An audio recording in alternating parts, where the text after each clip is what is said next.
Hello student, मैं हूं आदित्य उज्ज्वल। आज आप लोगों के लिए लेकर के आए हैं सांख्यिकी से रेलवे में बार बार पूछे जाने वाला प्रश्न का डिटेल सॉल्यूशन लेकर के आए हैं।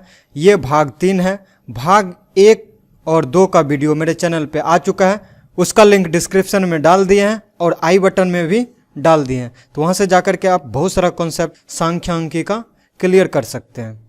नमस्कार दोस्तों, सब्सक्राइब कीजिए सर्व शिक्षा यूट्यूब चैनल को एग्जाम आसान करने के लिए और बेल आइकन दबाइए सबसे पहले एजुकेशनल वीडियो पाने के लिए। देखिए, दिए गए पदों की माध्यिका निर्धारित की गई थी।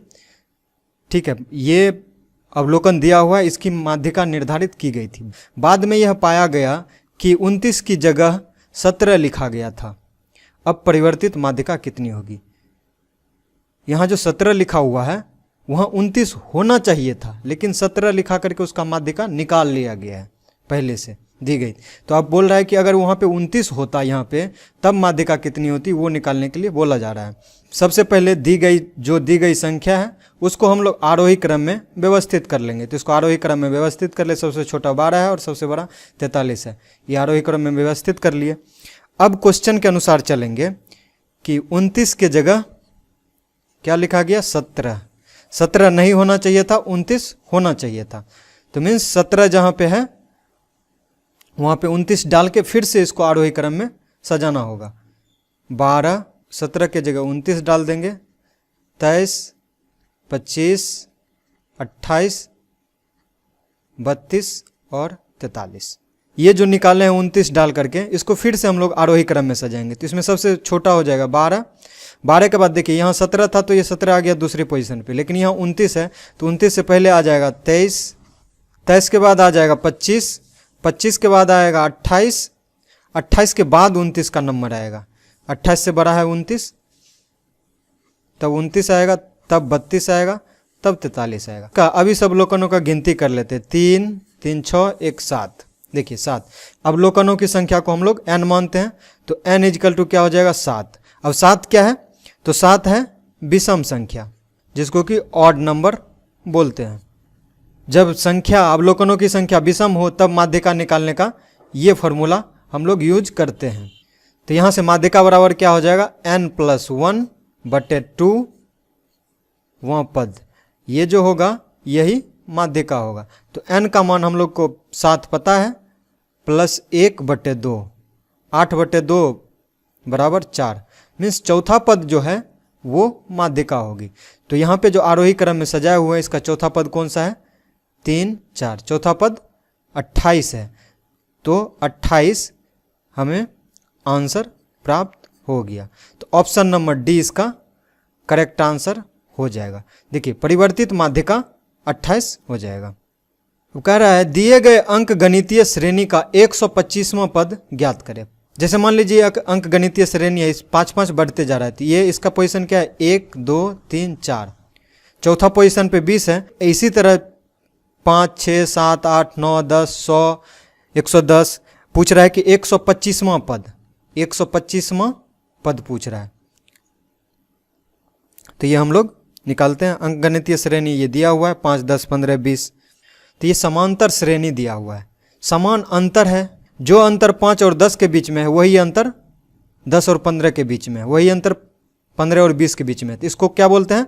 समांतर श्रेणी। समांतर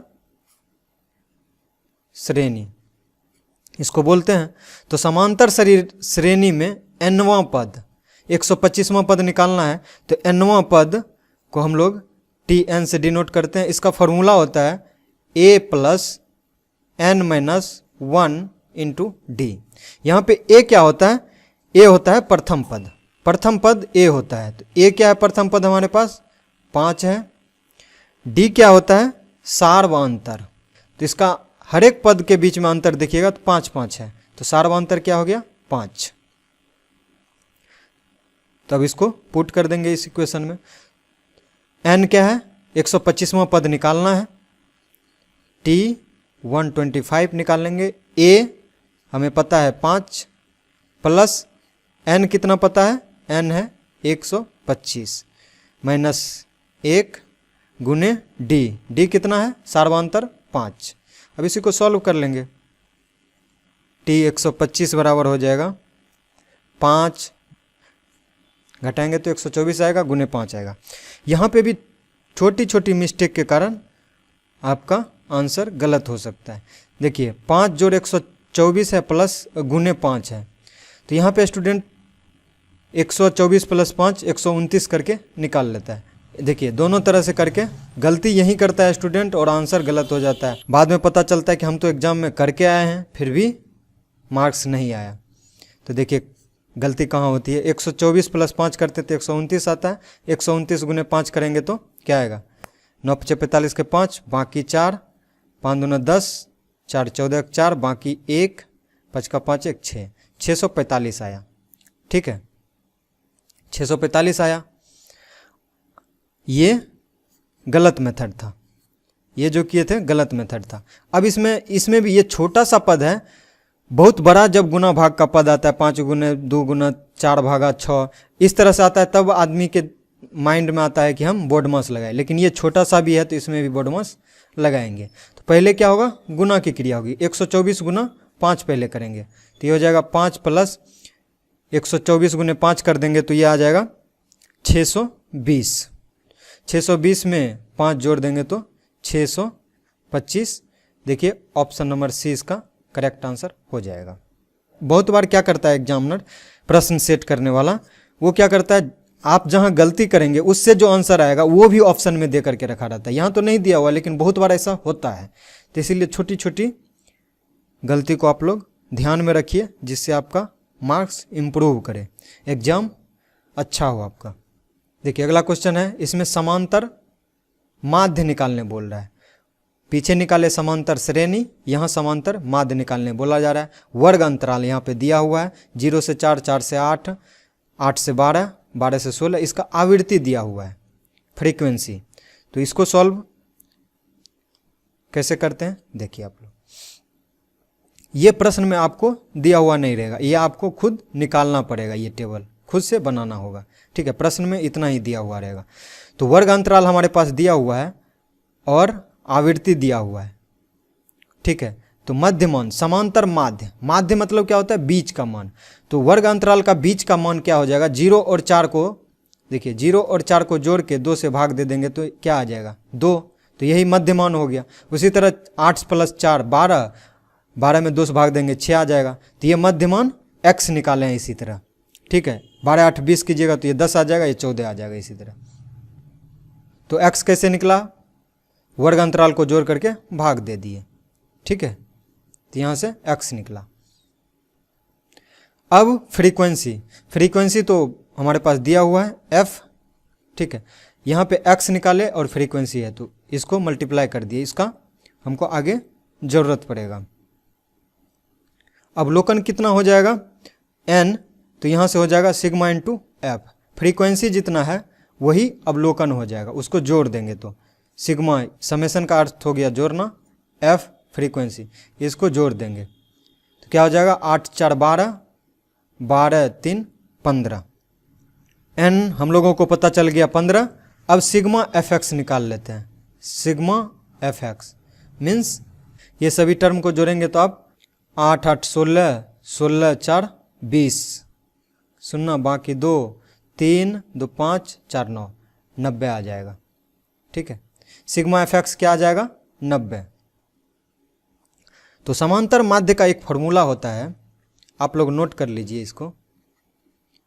समांतर माध्य, जैसे समांतर श्रेणी का फॉर्मूला बताए तो उसको भी आप लोग नोट कर लीजिए, और समांतर माध्य का भी फॉर्मूला आप लोग नोट कर लीजिए। सिग्मा एफ एक्स हम लोग यहाँ निकाल चुके हैं 90, एन कितना निकालें 15। तो यहाँ से समांतर माध्य जो हम लोगों के पास आएगा ए एम वो 6 आ जाएगा। तो ऑप्शन नंबर डी इसका करेक्ट आंसर हो जाएगा। अब ये क्वेश्चन दिया हुआ है, श्रेणी, दिए गए श्रेणी 7 14 21 28 में कितने पदों का योग 952 है। पीछे क्वेश्चन किए उसमें पूछा गया था कि 125वां पद, उसमें 125वां पद पूछ रहा था, यहाँ पे पदों का योग दिया हुआ है।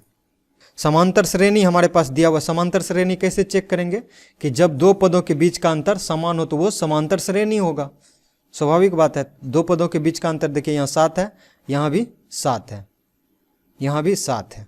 तो ये समांतर श्रेणी हमें पता चल गया। मीन्स ये जो दिया हुआ है 7, 14, 21, 28 इसी तरह बढ़ते जाएगा। इसमें कितने पदों का योग पूछ रहा है कि 952 होगा। जैसे इस सब को जोड़ेंगे तो इतना में तो 952 नहीं पहुंचेगा, तो कितना पद और इसमें हम लाएंगे कि 952 पहुंच जाएगा। तो ये हमारे पास क्या हो गया, समांतर श्रेणी इसको बोलेंगे। इसका भी एक फॉर्मूला होता है। समांतर श्रेणी में जब पदों का योग दिया हुआ है, वहाँ पे क्या था, पद निकालना था, यहाँ पे पदों का योग दिया हुआ है। पदों का योग मतलब समेशन ऑफ n, ठीक है। इसका फॉर्मूला होता है, देखिए n संख्याओं का योग अगर निकालना हो तो उसका फॉर्मूला होता है n/2 2a plus n-1 into D होता है। यहाँ n क्या होता है, कुल पद होता है, a प्रथम पद होता है और d सार्वधातुक होता है। तो Sn क्या हो जाएगा, यहाँ पे कुल पद हो जाएगा। कुल पदों का योग कितना दिया हुआ है, 952 दिया हुआ है।